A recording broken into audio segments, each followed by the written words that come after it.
Hello everybody and welcome to another Stellaris video. Today I wanted to show you guys another build. Well, this is actually not a new build, but it's an old idea, and we're going to try it now that Psionics has been nerfed and see how it does with all the changes to Stellaris recently. So this is going to be Teachers of the Shroud, Psionic Rush, with planet scrapers and crowdsourcing and some very basic standard pops on with aquatic, intelligent, and rapid breeders, egalitarian, militarist, and spiritualist. Essentially, the goal of this build is simply to determine how strong psionics still are in the most recent Stellaris updates. I suspect that psionic is one of the weaker ascensions now, with the lack of a real source of good pop growth. So, yeah, psionics really doesn't have that going for them anymore. But how can they still do, given those restrictions? How far can we get with very limited ways to increase our pop growth speed? And is this still competitive with other builds? Let's find out. So I guess very importantly, we are playing with bioships. This will help with the extremely low early game alloy output, and allow us to focus a lot on consumer goods and therefore building out our basic economy. So as usual, we start with the most common settings you will see me use, which is of course civilian economy with isolationist. And then I guess we'll just go ahead and also buy 200 minerals right off the rip. And basically the idea behind this is it'll give you just enough minerals to go ahead and build an autochthon monument. Thank you, viewer, for telling me that's how that's pronounced. Pretty weird though. Definitely not too used to that yet. Also, in addition, we probably want to basically immediately start looking at our energy credits and seeing what blocker we have on our homeworld. Unluckily, we get 1,000 energy credit blocker, which means we're going to have to focus quite a bit on buying some energy credits in the early game before we later on start to reduce that. But yeah, for the beginning, we'll rapidly try to build up some energy credits to clear that blocker as soon as we can. Basically, the reason is Planet Scrapers gives you negative modifiers. This is negative 10% resources from jobs and negative 10 pop growth speed for each of the special blockers you get on your capital. And once you clear them, you'll go into a very high positive. You'll get the positives of Planet Scrapers, which is the inverse effects of all those negative modifiers. Additionally to that, we also want to just start to move pops towards the civilian strata. So you want to kind of gradually just force some of your pops into civilians by deprioritizing their jobs. And then once you start doing that, it's also very advisable to go and take on Utopian Abundance, giving you additional tech and unity for your trouble. And yeah, that will definitely be very helpful. Also, if we take a look around, we can go ahead and use our policies and edicts, and we can toggle on the crystalline sensors, and this will let us scout quickly, and we get a pretty beautiful spawn here with 5 planets nearby. That's actually really good because that's basically all the planets we're going to need for a long-term playthrough.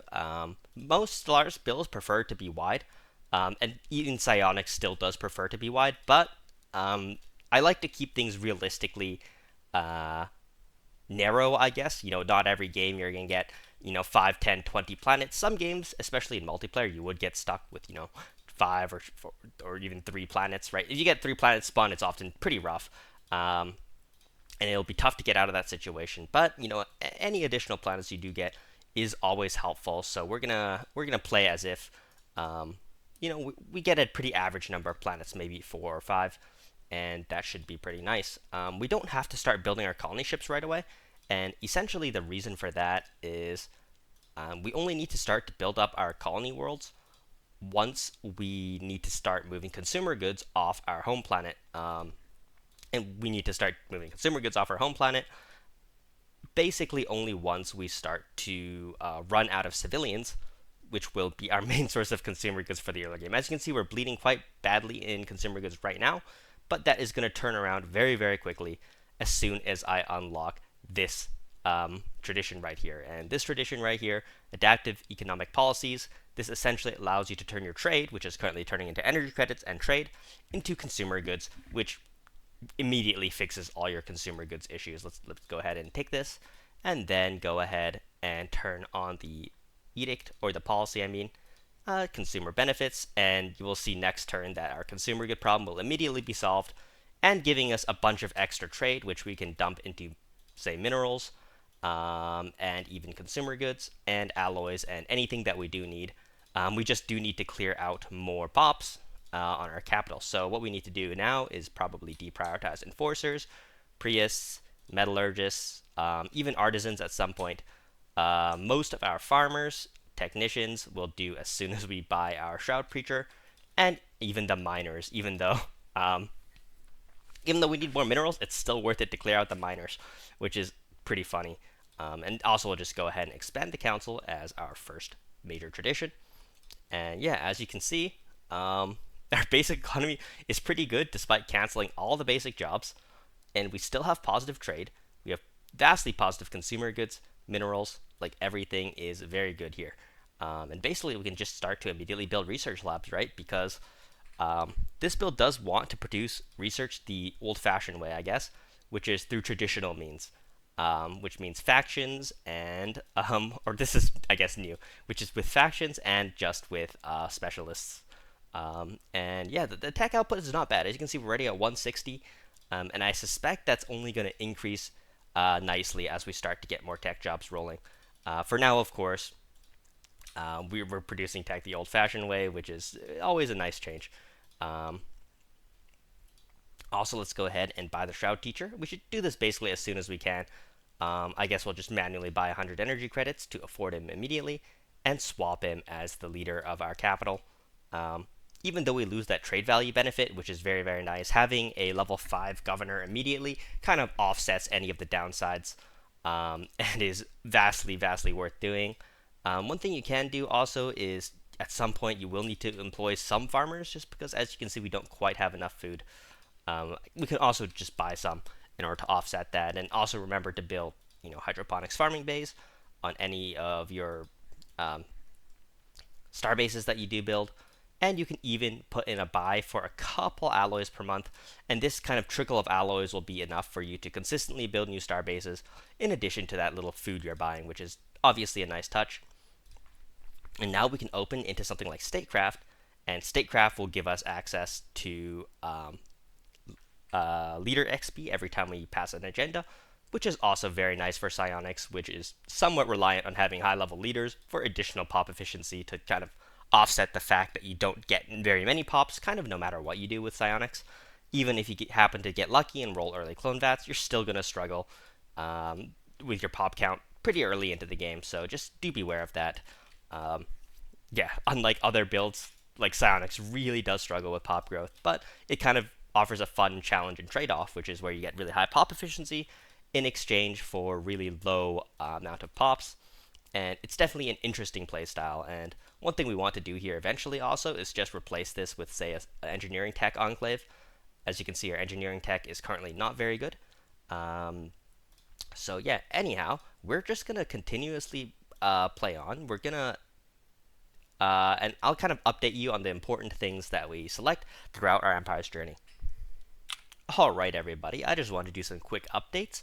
We have now selected our first Ascension perk, and we've just gone with Transcendent Learning. Essentially the reason for this is Psionics doesn't need you to select an Ascension perk when you're teachers in order to psionically ascend. Instead, you can just kind of do it right away as soon as you can afford the tradition tree, which is very nice. And we're going to do this to boost our leader EXP just a little bit every time we pass an agenda, which is nice. I've also fixed up my factions a little bit. I've done everything I can to make them happy currently, except for this faction, right, which is unfortunately half authoritarian, so they're going to be relatively unhappy no matter what, and also militarist, which is a relatively hard faction to satisfy. The reason I like to include a militarist faction is later on in the game it gives engineering tech, which is of course very useful, especially once you build a military. Alternatively, right, you could just go something like Xenophobe, which is a faction that is very, very easy to satisfy. So yeah, you can also just go that, and if you have a Xenophobe faction, they'll always be happy, and you don't have to worry about doing anything to satisfy them, and they'll immediately produce, more output for it. So if you want an even stronger tech early game, that's totally a viable option, and I believe some of the Xenophobe factions also can produce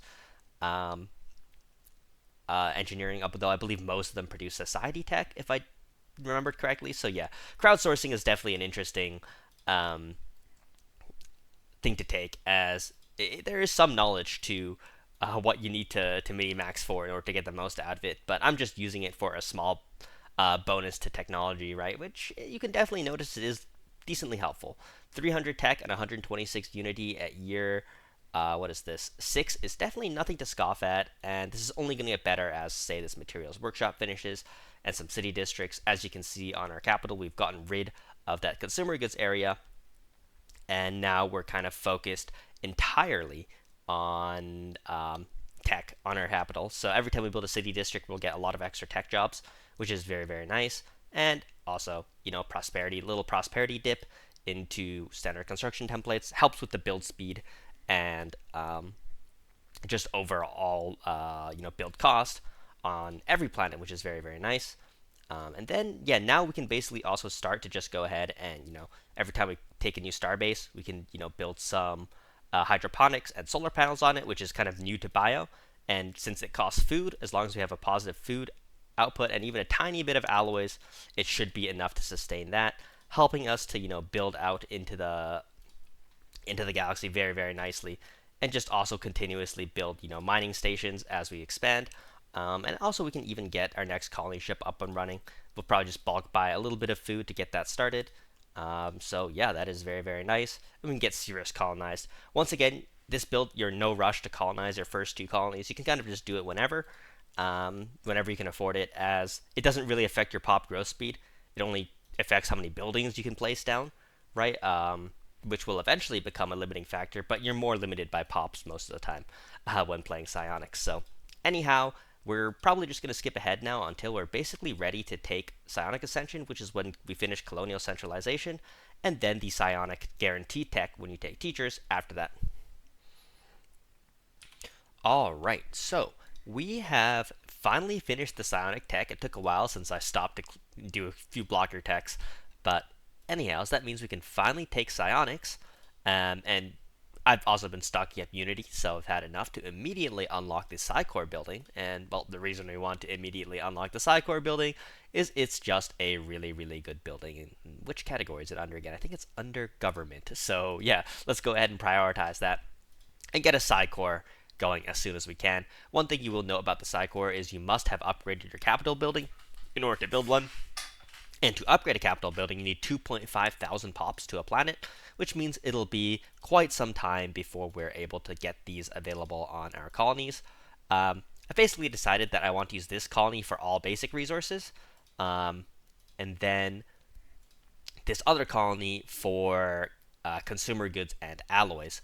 And essentially, the big downside of doing this arrangement, right, is we're going to have to eventually move off the basic resources to their own planets. And probably eventually get this larger planet upgraded into an ECU so it can produce enough consumer goods and alloys to really get into the late game, as currently it's not really making that much. And then our home planet can of course be designated mostly for technology, as that's a very fun thing to do on your capital, as your capital is your most efficient planet, and tech is still one of the harder resources to get enough of in Stellaris. So anyhow, let's go ahead and fast forward a bit until this Psycore is done, so I can show you guys like the bonuses of the Psycore. Right now we're at 450 tech and about 100 unity, and upon completion of the Psycore, I would expect that to jump quite a bit. Also, as you can see, I'm starting to run actual miner jobs and technician jobs, so it's going to be worth it to start clearing out both the blockers on the planet that we have a good number of jobs on, and also boost their efficiency by turning the edicts on, as you just saw me do. And we do also finally get a food edict available, which is nice, as we're going to need to produce a decent amount of food, and we have so many blockers to clear. Yeah, unfortunately, I still did not roll a blocker clearing leader. I'm not bothered to go buy all these leaders and roll the trait just to see if it goes into a blocker clearing trait, but that's okay. We'll just clear all the blockers at full price. It's not a huge deal, and yeah, we can also start to build up some consumer good capacity here, as you can see, we're kind of running out and we don't quite have enough. One thing you can do if you have a lot of spare minerals and not a lot of spare pops or pop efficiency is you can actually build a, not a autocathon monument, but a Taucton monument. My bad. You can build a luxury residence on all your planets to just boost amenities, which will boost the pop efficiency to start your colonies out nicer. Again, as you can see, our side course finished and our pop efficiency immediately boosted by like a good 10-15%, which is very, very nice. And yeah, that will allow us to focus on more and more technologies, allowing us to get more and more efficient, and so on and so forth.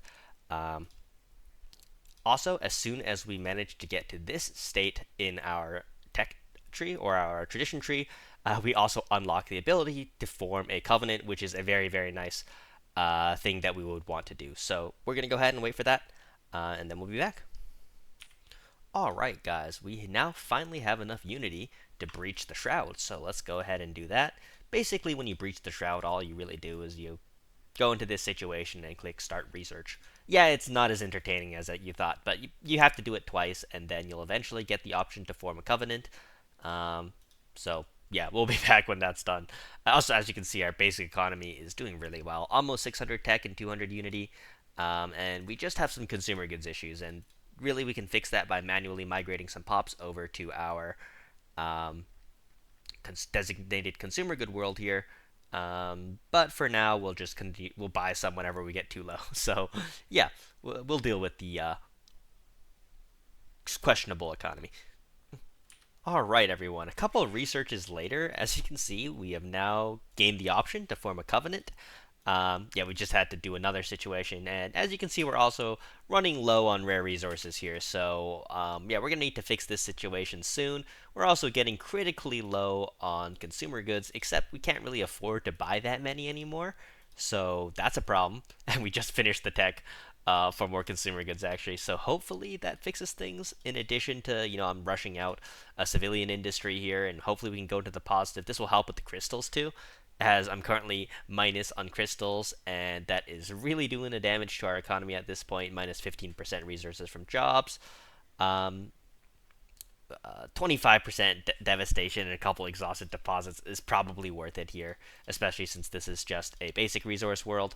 So yeah, that cost quite a bit, 1,000 energy credits and some devastation, which does suck, but it is rescuing our economy, I think, a little bit.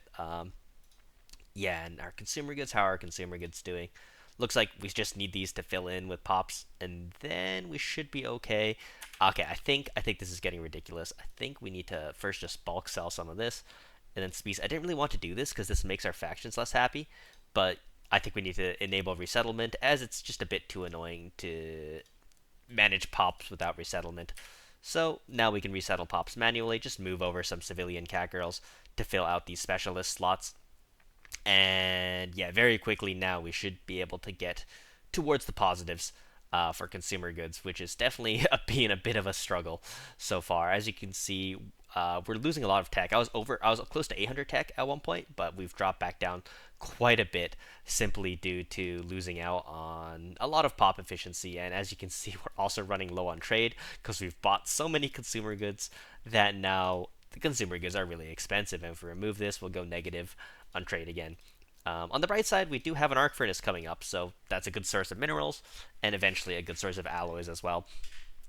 We just have to be able to sustain it, right? So we're getting close to being able to do that, and once we get a second specialization area, I think that will help a lot. So let's go ahead and start working towards that too. And yeah, these consumer goods are just so ridiculous. Stop running out of consumer goods.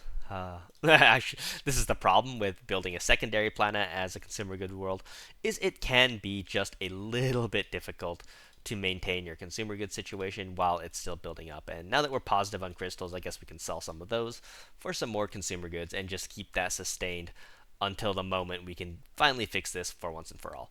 Anyhow, as you can see, as we deal with these deficits, we're not like in a death spiral or anything yet, right? So not a huge deal.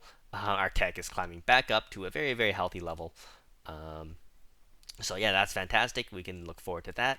And just the continuous growth on our planets. If we take a look now, we're actually getting a noticeable amount of growth, like 3.7 and 2 on those two colonies, and we're getting 6 growth on our capital. So a combined growth of like 1 gene ascended planet or something, a bio ascended planet, or like not even close to 1 uh, modularity ascended planet with lubrication tanks. However, we're still getting good assembly, and it's reasonably fun, I would say, to play where pops are a big limited resources, forcing you to really maximize every little bit of resources you get, such as building arc furnaces as soon as you can, and then Dyson swarms and all that kind of thing. And of course, you could do all of those things whilst having a great supply of pops as well, which makes the Empire just more broken, period. Right? But hey, you don't always have to play a broken Empire, and you can still have fun and beat the AI, right? Which is basically what we're trying to do here. We're just trying to win amongst a bunch of Grand Admiral, no scaling AIs, which is always the settings I use, by the way, um, as I feel like that's the minimum standard a build should be able to do to be considered good these days, with the fact that um, it's honestly just so easy to beat the AIs now. They're getting worse and worse relative to the player, which means the player, uh, has an easier and easier time beating them, even when playing suboptimal builds. Especially since it's also so easy to just get peace with them until you can outscale them, because it is very hard to be more powerful than Grand Admiral AI in like the first 30 years of the game, unless you're really hard military rushing and really falling behind in tech and Unity. So I like to do the opposite. I like to pull ahead in tech and Unity and then catch up in military, as it's very easy to broker peace with basically all AIs except for Fnatic Purifiers or any Total War Empire for that matter. Anyhow, we're going to continue to scale. Clone Vats are going to help with that a lot. That's a tech which it takes luck to roll it, but once you do, it's good. And just in the time we've been yapping, as you can see, we've recovered back over 800 tech. And this is with a conventional build, right? We're producing tech mostly conventionally. Yes, we're using crowdsourcing for a little bit of help, but we're not getting too much value out of crowdsourcing because our pops are low, but it still helps, right? So let's take a look at our factions here. Yeah, we're getting like 100, yeah, about 120 tech from that. So it helps, but it's not amazing. And this is what I meant by the second specialization district. This will basically double the amount of civilian um, or artisans we have on this planet, which will help us a lot once that's done, and help with our rare resource situation, which is just about self-sufficient, but not quite. So yeah, soon that will be done. And yeah, I'll be back once we're making new major improvements to our empire. So yeah. Hey everyone, I just wanted to do a quick update here. Everything is going great. As you can see, our basic economy is alive and well. We're a little low on energy, but we're actually building a Dyson swarm right now, so that should help with that. We already have a fully upgraded arc furnace now, another one being upgraded as we get very lucky and have a great arc system right next to our capital, and we have a couple more that we could consider as well, such as this 15 here. I believe this is a size 15 arc deposit, and there's a couple more as well. In addition to that, we get our next ascension perk here, and there's a lot of good options. Functional architecture is great as a stopover thing. Meritocracy is fantastic as well, increasing specialist resource output, and it's probably what we'll take for the mid game. And then we'll probably later swap over to Ascensionist for the late game, as Ascensionist is very, very powerful once you're finished your tradition tree and there's not much else to dump your unity into. Besides planet ascensions, and you can also drastically decrease your empire size with that. And look at this as well. This is our, I think this is a 5 scientist council. Yeah, oh no, it's 4 scientists, right? I have a Minister of Defense, but to be honest, we don't even need a Minister of Defense. And oh wow, we actually happened to catch this on camera. That's really nice. This usually takes 10 to 15 years after you finish your first ascension. Is you can go ahead and build a Sanctum of the Composer. And essentially, what a Sanctum of the Composer does is it just allows you to build another source of pop efficiency, basically another building that gives telepaths. And you guys remember how strong the telepath spam build was, so you guys can also imagine that just a regular amount of telepaths is still something very, very helpful. And when we combine this Sanctum of the Composer with this Research Institute, our tech is going to go crazy. We're already making a very good amount of tech. I would suspect after we're done with this little upgrade here, we're going to be making a lot more. And I think we can also just ban robots, I think, just to avoid the tech. I don't plan on using robots as psionics, as robots don't get any of the bonuses from psionics, so it's kind of mid. Also, a clone vat on every planet has helped our pop growth a lot. We're getting like 7 to 8 pop growth on every planet, which is actually a reasonable amount better than how good Psionics used to be, where you'd be kind of stuck at like 4.5 ish pop growth on every planet, which was really, really rough to try to pull out of here. I don't know why. It's always worth diving into the Shroud just to see what you get. Sometimes you can get some really good stuff, like Psi Shields or Psi Jump Drive. Like if you get an early game Psi Jump Drive, you can really mess with the AI or other opponents you might get, which is always fun. But yeah, what we're trying to do now is we're just trying to get all of our planets to 2.5k pops, and that will basically allow us to temporarily just build a Psi core on them. So for example, I can just move some pops from our basic mining world here. Oh, well, we don't have enough energy credits, so let's go ahead and buy some. Let's move 200 more pops. Let's just move 200 specialists. It's fine. And then that will let us upgrade to a planetary capital and then build our Psi Corps, helping out our unity and pop efficiency on every planet a little bit, which is, of course, really, really nice. Also, we probably just want to help our energy credits wherever we can as well. So yeah, just keep this Dyson Swarm upgrading.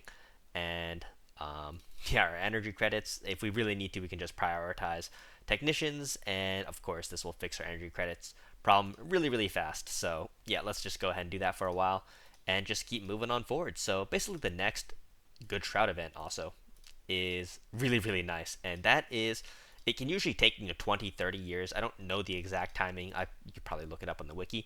But basically, there'll be an event offered to you to turn one of your leaders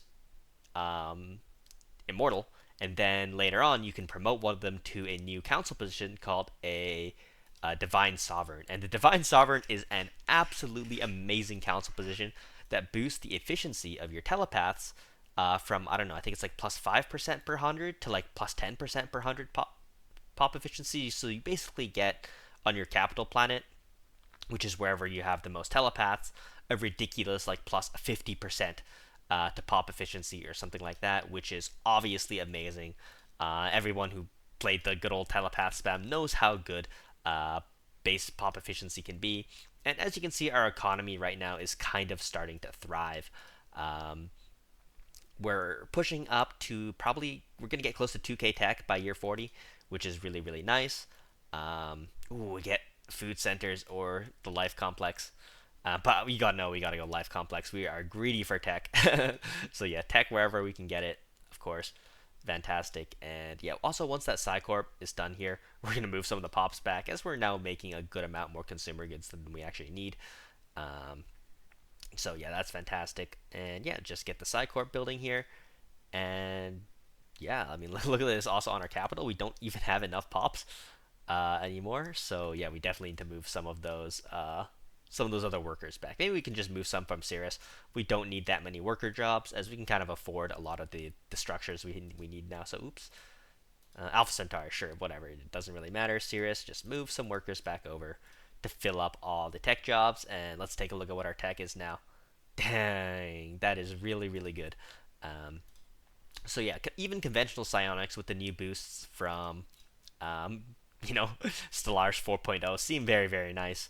And yeah, with our focus on some more arc furnaces here. And also, I'm trying to find another system which has really good base energy on the star for another Dyson swarm, but I haven't seemed to I haven't found a good one yet, basically.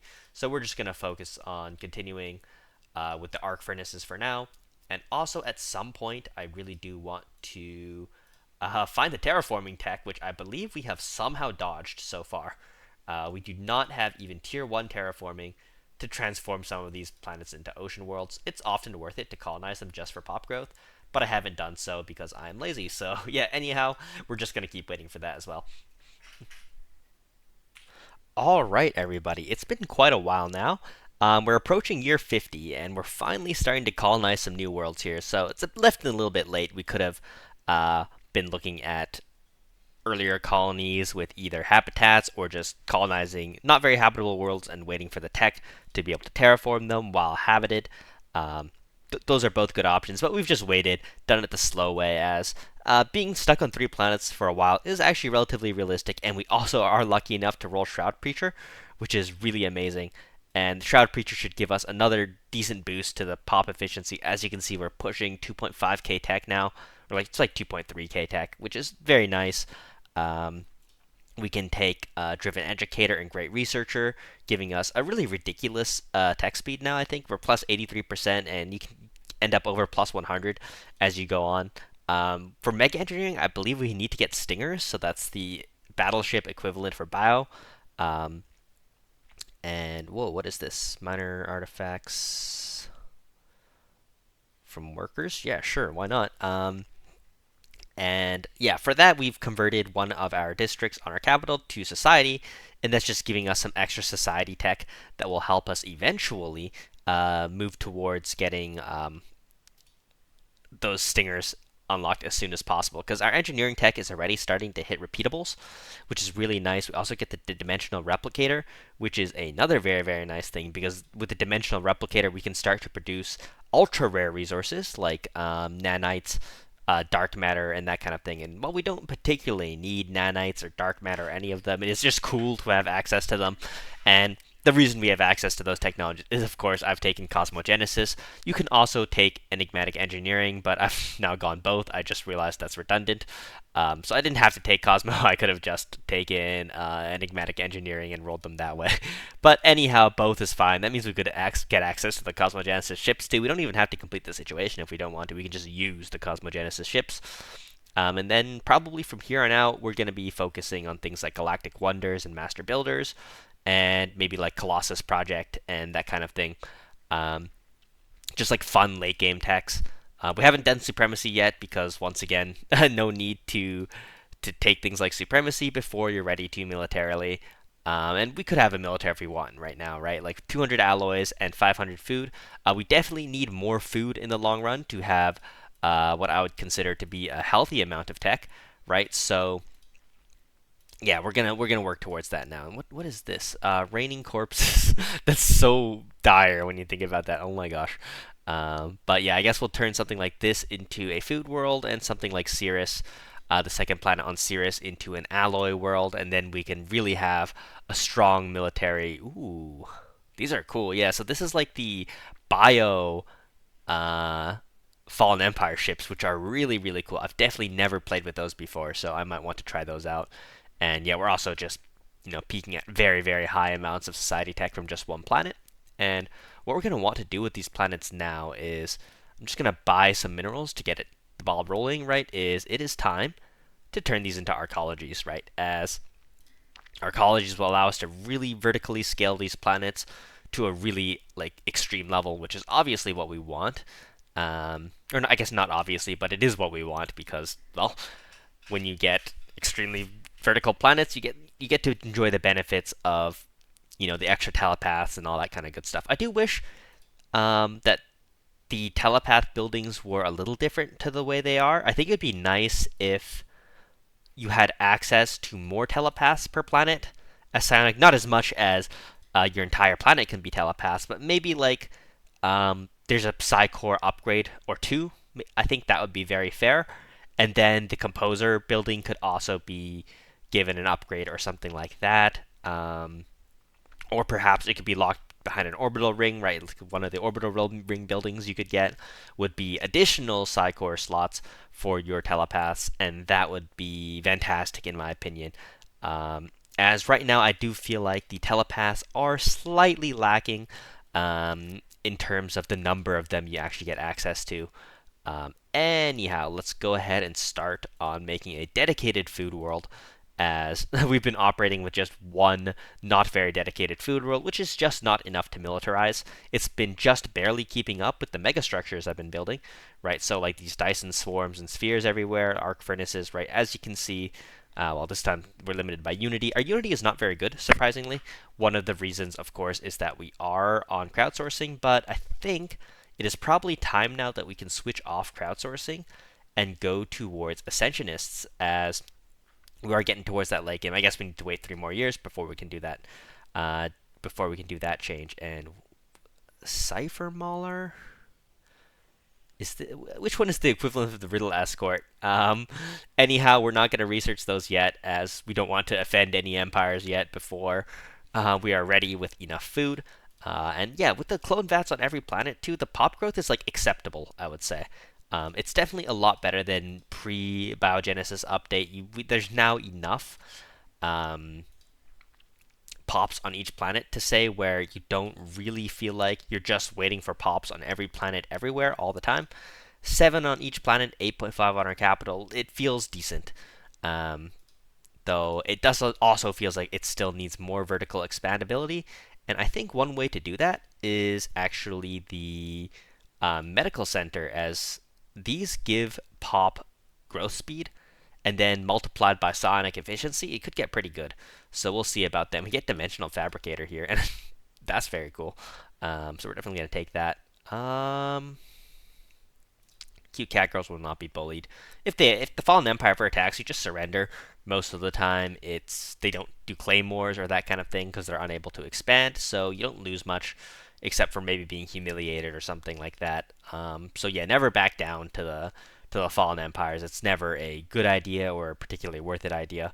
Um, One thing you can see we're struggling with is our mineral situation is not good, despite having 3 arc furnaces that are maxed out on minerals. So I guess yeah, the mineral nerf for arc furnaces being halved for a maximally upgraded arc furnace is definitely painful. Definitely noticeable. So yeah, I wonder if we can um, yeah, get mega engineering soon, right? So we can find a way to bypass that. And there is a dark hole here and one dark hole here. So we'll probably need to fight for that. Or dark hole, black hole. Dark hole is funny though. Um, yeah, if we can get a hold of that, that will be our mineral problem solved forever. If we can just put a mega structure on that. But we don't even have mega structures yet. So I don't even know with bioships what specific techs block mega structures, to be honest. But we'll find out, I guess, as the game goes on. And I could also just go check the Stellaris tech tree. But the new ones aren't as clear as you would hope for, I guess, at this point. So yeah, definitely some work to be done there. Also, should I upgrade these? I think I should. Yeah, just having an access to more minerals, I think, would be very helpful here. As yeah, we are definitely lacking in minerals. Let's just sell some of these goodies, and yeah, build up some of these minerals. As yeah, we are really lacking on minerals now. Like, geez. Yeah, let's build up some mineral sites, and I guess we can just turn this into a mineral world for now, as this world will be eventually converted to mineral and energy only. I'm not sure which one to specialize it more on, to be honest. Um, but yeah, we'll decide that when we need to decide that. And yeah, this is where I'm also wondering: is there? Yeah, there's an orbital psi core, but it just replaces the psi core on your planet, which is like cool, but it's not amazing. Potential achieved, very nice. You get an extra 20% pop growth speed, but it doesn't actually boost the output of your pops in particular. Like, I wish this was like a separate building. Like, you could build this with a psi core already on your planet and just gives you some extra telepaths. I think that would be cool. Um, I'm also kind of curious, right? If we work these medical workers, um, how much extra pop growth speed do we get? So this is 8 now. Our capital was 8.5 before. We don't really have space on our capital for a medical building anywhere, so we're gonna have to wait for the arcology to finish, which is fine. So I guess let's compare with this planet. So this planet is currently at 6.94, and then let's build a medical center and see what that gets to. Um, yeah, I don't remember what this planet was before, but we can also see right now it's basically 8.0. And when this medical center finishes, let's see what one building tier upgrade does to that. And maybe that can help with our pop efficiency a lot, right? And let's sell some rare resources for some trade, as we seem to be permanently slightly negative on trade. That is okay. Yeah, also, as you can see, we're kind of just still like plowing through these techs, which is really awesome. Despite being at only 2.5k tech or so, you definitely still feel very powerful in tech, because look at this empire size. It's only 189. So we barely take any unity or tech penalties, like 17%. And with a very, very high tech speed of plus 80%, I guess it's not very high, it's just high. It's definitely helps. It's not bad at all. Oh, genius armor will probably be nice too. So let's take one of those. We probably also want like a ship leader at some point. Oh, juvenile stinger, finally. I wonder if that's the blocker for mega structures. Anyhow, as you can see, we're just gonna keep on growing our economy, keep on expanding, and yeah, we'll be back when something cool happens. All right, guys, it was definitely the stingers because look at that mega engineering, and also for our population test there. Unfortunately, we got a radiant storm, so yeah, we don't get to find out exactly the improvements we get in that department. But anyhow, I'm sure it's good. So yeah, if you have some jobs to spare and you want to have some medical workers, I think it also improves amenities, right? So it's probably worth it. Especially since our pop growth is so limited, getting just a little bit of bonuses like that definitely helps us scale, and we do pass over 3k tech as well, which is very nice. And somebody is getting completely wrecked over here. Holy moly. Uh, we used to have a lot of systems over here, but not anymore. So somebody who we do not have first contact with is taking a lot of their systems, which is pretty concerning, to be honest. So yeah, let's start to get ready to militarize too. As we do have stingers, and I guess we still need to upgrade them, and that would help a lot. But yeah, mega engineering, very nice. We can start to plop down mega structures all across our empire. Another reason why we need a lot of food is, yeah, this is a food hungry process. Uh, so uh, yeah, we're gonna just build up this food planet quite a bit and get this started as one of our main sources for food. So yeah, that is gonna be really really nice. Which planet was this? This was over here. We should also just plop an orbital ring around it, as or an orbital ring never hurts. They're always good, and they don't cost that much. So yeah, let's go ahead and plop an orbital ring around those planets and just get ready to scale them as we need to. And we'll get reach into the shroud. We'll increase unity. That's a nice one. And yeah, basically at this point we're just waiting to become a divine sovereign as well, a divine sovereign empire. I'm not sure exactly when we'll get the event, but previously it used to happen like around year 80, and I reckon because we ascended quite quickly now, with the much better early game economy in the game now, I would expect us to ascend around maybe year 70. But I could be pleasantly surprised, so let's see. Welcome back, everybody. And yeah, this is it kind of. So once you get access to um, this Shroud event, which yeah usually happens around year 80, so this is year 76 since we were a little faster than normal. No, we died. Oh, that's unlucky. Yeah, that's usually a chance to get a Divine Sovereign roll, but as you can see, it did not go so well. I'm very curious. Like, it was green, which usually means it has a high probability of success.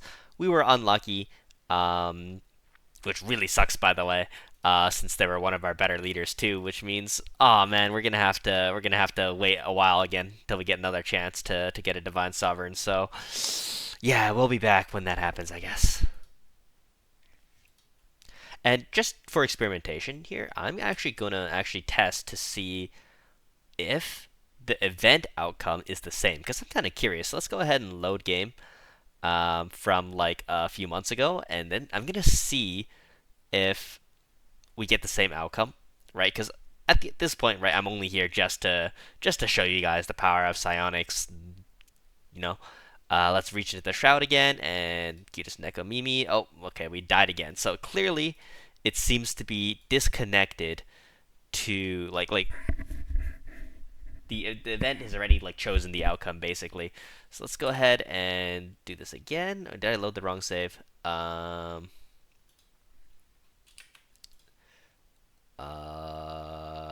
Continue, resume. There we go. Let's go ahead and go on fastest. I've been playing on fastest, just waiting for this divine sovereign to spawn. Ah, okay. This is actually the event for divine sovereign. I have no idea why it's different now. Like I don't know. Is it? I can't remember if it's a shroud event or a just a random event that occurs like this. So let's just pick a scientist here. And now they are the chosen, right? So and apparently now in 10 years we're going to get an event for the divine sovereign. So wait, is this a save from after our main leader died already? Yeah, I think it is. Oh yeah, this is the save from after that. Let's go take a look at our leaders. I think yeah we will not find Acutus Nekomimi, which is our normal leader. So okay, so it just turns out those events happen to happen around the same date. And if you take a look at this too, look at how ridiculously efficient our pops are at this point. We're making 7k tech, um, and yeah, like it's just one planet here. Pretty awesome. So it looks like the psionics still do definitely cap pretty high. And we're also supporting a nice fleet of like 130k now to keep ourselves safe. Nothing extreme, but we could scale this up as our food production is pretty good now. And whoa, we actually weren't working the telepaths on that planet. No wonder it wasn't producing maybe quite as much as I would have hoped for. Um, but yeah, I'd say when you combine the clone vats plus the just generally high pop efficiency of the psionic pops, it seems to me like it's not as important as it used to be to max out the number of pops you have, or to yeah, and to have as many planets as it used to. You can scale quite well off a low planet count and a lower number of pops nowadays in Stellaris. Look at our capital here; it has 10.0 pop growth, right? Basically, and yeah, it's just able to house so many workers on this ECU with very, very high efficiency. Um, we have no problems at all, right? And at this point, we're also a strong enough empire so that if we wanted to, we could easily declare war on literally any AI empire, except for this one. Apparently, they're quite strong. But with our superior fleet design, I would imagine we could overpower them.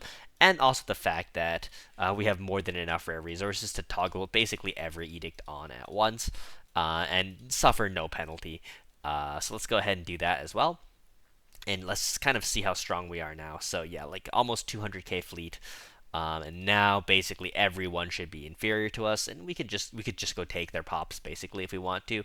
And what you would do is you would set the default species rights to assimilate, and basically what that does is when you take those pops over, is they immediately become psionic. Um, and whoa, okay, here we go. Here's the Divine Sovereign event too. We got it really fast. It's only been 4 years. Uh, and yeah, you just got to make sure you click the right option. If you click this, you don't get another chance, I don't think, to get another Divine Sovereign. So yeah, it's a one-time event. Just click the right option. I really hate that it's kind of like that, and it's not like a thing you do specifically. And yeah, if we take a look at this, let's go ahead and select a good leader for that. And let's select another good leader here and a curator archivist for that bonus tech speed. And last but not least, yeah, we could really pick any of these. Let's just go with the principal instructor here, and probably a second commander, because at this point, commanders are going to start to outscale scientists, with our tech already being, automated and super, super fast. Yeah, we're going to need more naval cap, and getting naval cap without pops is a legit challenge. And a lot of it does rely on star bases. Of course, we can also build the good old strategic coordination center. We probably should have been doing that already, but I've been playing on fastest and not paying too much attention, right? And if we take a look at this, our divine conduit position here, what does it do? It gives job efficiency from telepaths plus 1%. It doesn't sound amazing, but with a level 10 leader, that is a good upgrade, right? And so I think that gives us plus 10% job efficiency per telepath, per 100 telepaths, right? So I'm kind of curious what kind of job efficiency our telepaths are giving now. So let's take a look at this. Yeah, we are at a crazy amount. We jumped from 7k tech to 9k tech, and yeah, it looks like psionics are still strong. Like, it's year 80. This is pretty late game. Most 90% of multiplayer games will never get to this late. And we're also abusing Fallen Empire buildings, right? But like, everyone can click Fallen Empire buildings. Everyone can click enigmatic engineering. There's nothing inherently cheating or wrong with that. So yeah, it looks like psionics are still strong. Yeah, bioships are great for militarization, which is normally a problem with getting enough alloys, right? We're spending a lot of resources on consumer goods, to be honest. And yeah, getting that extra job efficiency from the divine conduit. Yes, we're fanatic authoritarian now. Who cares if our if our factions hate us? it doesn't matter when you have this kind of pop efficiency. And yeah, you're basically at this point free to do whatever you need to do. Just one tip you can do is you can build a single commercial arcology on one of your planets, and basically this can deal with basically all your trade issues. And you just enable some extra traders to deal with the trade. Additionally, you can just remember to sell all your strategic resources, especially once the galactic market is open. It's a pretty viable strategy. Um, and yeah, at this point, all you would really do is you just continue to have make new habitats, and basically all you are going to put on these planets is Apis bastions and stuff like that. You can also keep upgrading your EQ worlds, like eventually making it probably make like 20, 30k tech. So yeah. Uh, Anyhow, that's all for today's episode. I hope you guys enjoyed. Psionics are still good. They're definitely not as strong as builds which can get this level of pop growth and efficiency. I'd be very curious to do a late game run of, say, um, just just like a regular bio ascension build and seeing where I would end up at around this date. I would reckon I'd be at about 15 to 20k tech, but with just a much better military economy thanks to extra pops and having a much better naval cap. As our naval cap, as you can see, even despite spamming a lot of anchorages everywhere, is a bit of an issue. Um, because we don't have any fortress planets anywhere. So, anyhow, yeah, thanks for watching.